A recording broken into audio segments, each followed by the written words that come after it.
Hi guys, it's Sonelias and welcome back to World of Tanks. We're playing in the GWtiger-P in this particular instance, which of course is a self-propelled gun.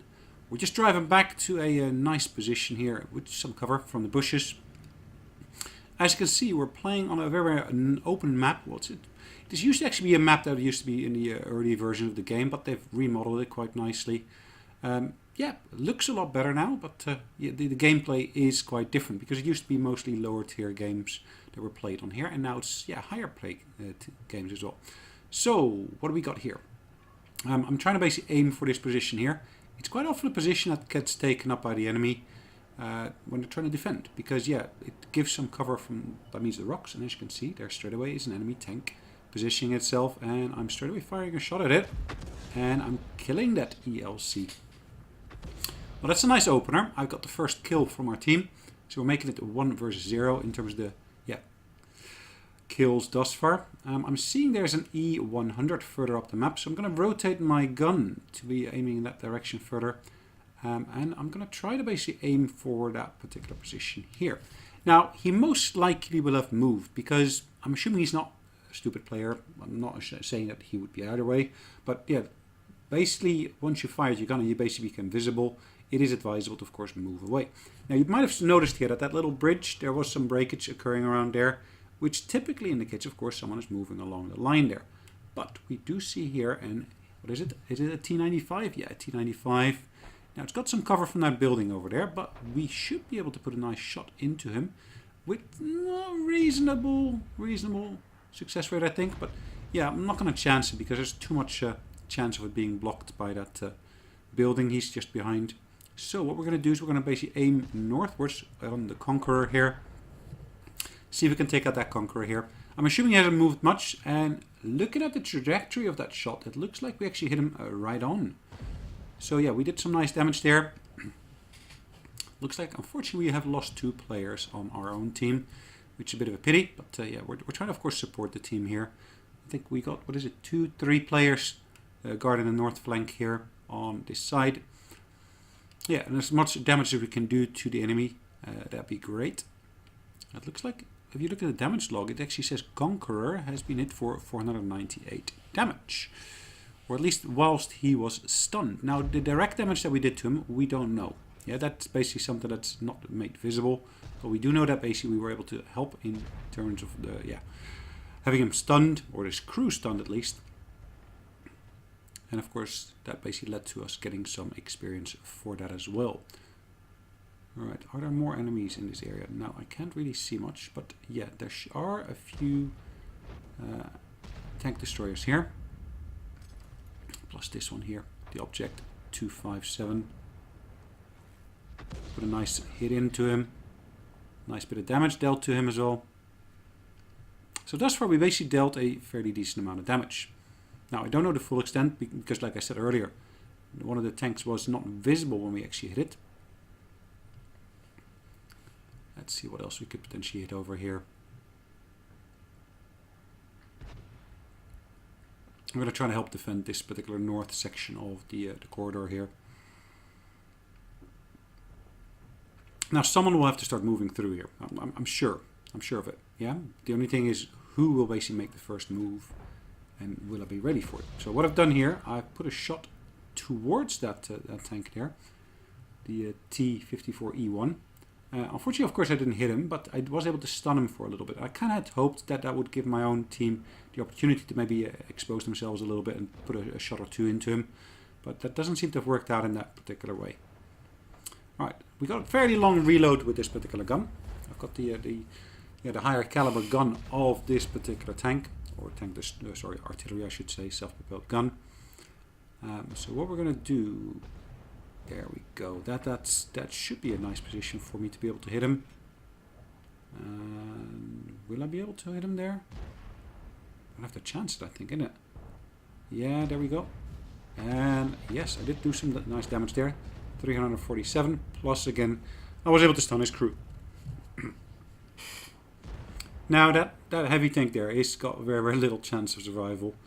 But why is he not putting shots into the back of that T-95? He should really be focusing on that because the T-95 turns his back to him. Well, that's one of the most exposed parts. But the other tank destroyer was looking to basically help out there, but he was too late because the T-95 died. Yeah, and at this point we're basically in a slightly more advantageous position. We got 4 versus 5, so we got 4 kills, they got 5. It looks like they're still putting pressure on our northern flank here, but let's see what happens on the eastern side here as well. Now, you might be playing an amazingly good game, but if you're an SPG, you're not going to be on the front line. You're always going to be supporting the team from a distance. I should be able to put a nice shot into here, I hope. Yep, there we go. And I was able to stun both of them, and as you can see, we straight away get some benefits from the fact that he was stunned. We actually get some extra experience. So thus far, we actually have more indirect damage that was dealt. So yeah, whilst they were stunned. So it's about 1890, it says. We of course get experience from that, but in ourselves directly, we were able to deal almost 1400, well 1368 to be precise. Plus maybe that little bit more from that one tank that we hit directly, but that wasn't visible to us at that time. If we look at our northern flank a little bit, where the E75 is on the map, you'll see that basically he's been surrounded by the Centurion now. But in the meantime, he actually got himself killed by the UDIS-03. So at this point, we are in a little bit more difficult situation. And I need to start supporting that northern flank somewhat more. Alright, let's see what's going to happen here. Ouch, that tank destroyer got killed. So we still got one tank destroyer who's in a defensive position near us. And I think we actually got an AFK player here as well, the Batchat 12T. Alright, I don't see exactly what's going on here, but yeah, I'm kind of basically trying to position my shots such that they'll be in a nice supportive position.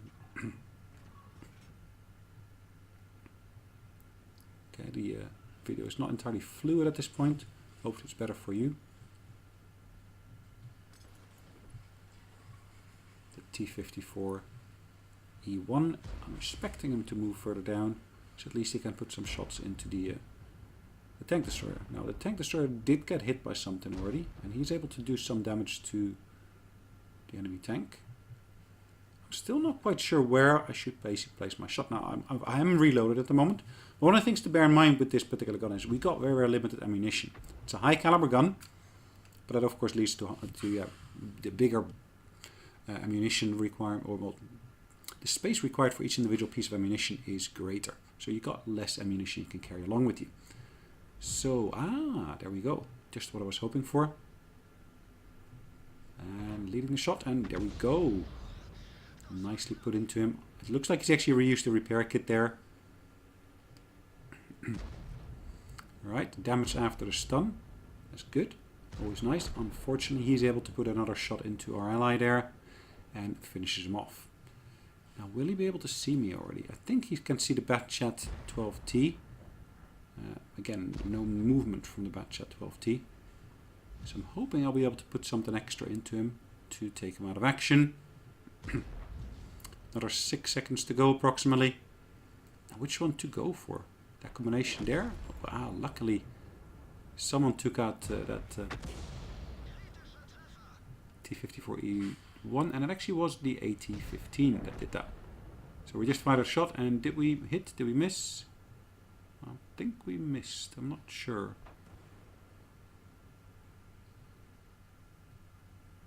Right, there's not much left on our team. There's only 4 of us left, of which 2 are on the eastern side, and basically 2 of us are on the western side. And unfortunately, we just lost another one of our teammates. So it's down to 3 of us now versus, yeah, what is it? Another 8 of them. 3 versus 8. Well, it could be doable. But yeah, I'm only in a artillery vehicle. So unfortunately, what did we hit? Did I hit something local here? It looks like. So I wasn't able to hit him, unfortunately. Now let's keep our guns aimed in the right direction. And as you can see, he's actually moving back that tank there, because you see that tree falling over backwards, which indicates, of course, the tank was moving over in the full direction. Okay, this is probably going to be our doom, our death. Let's see what's going to happen here. Not much left. And yeah, that's the end of us. Unfortunately, but looking at what we've done, as far as we can see, we've dealt over 2,000 points of damage. directly, plus another at least 2268 of indirect damage, which was basically through the fact that we stunned enemy vehicles. Not a bad result for playing an SPG, particularly if you look at the actual original hit points we had. I think it was 450 or sorry, 440. And then, yeah, if you deal those kind of bits of damage, that is a big multiple of your own actual health. Great. Now the Scorpion G here is not doing so great himself, or herself. I'm not even sure whether it's a man or a woman playing. But, yeah, let's say that this is pretty much the end of the game. But, yeah, let's at least finish it as such. Alright, what's going to happen here? Yeah, they're capturing our base. And no one seems to actually go after the Scorpion G. Unless they actually are doing, but it's not visible yet. In reality, I would probably move it slightly. But then again, he's trying to stay in cover away from... Ooh, that was bad. Did he just miss it? I think he really just missed that shot, didn't he? Yeah, and now he's dead as well. So that's really game over for us. Yes, that's 9 kills versus 15 kills. Ah, well, let's actually look at the post-game stats. So, what do we get? Let's go back to the garage. Game's loading here. We made quite a dot of money, didn't we? Almost 50,000 on a non-premium vehicle. Now, base experience is not that great, 545, but we were the leading party there. And of course, there's a few other bits and bobs visible here. Thanks again, guys. Hope you enjoyed it, and I'll see you in the next one. In the meantime, take care.